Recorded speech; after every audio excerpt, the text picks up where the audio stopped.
Welcome, in front of me I have Huawei MatePad 10.4 and today I will show you how you can switch on this device.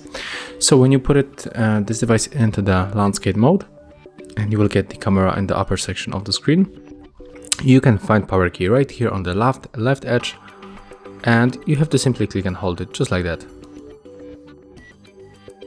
And when you feel vibration and see Huawei logo, you can release that key. And now just wait until your device turns on, so be patient and just wait. And as you can see, after a few moments our device is turned on and we can use it. If you find this video helpful, remember to leave a like, comment and of course subscribe to our channel.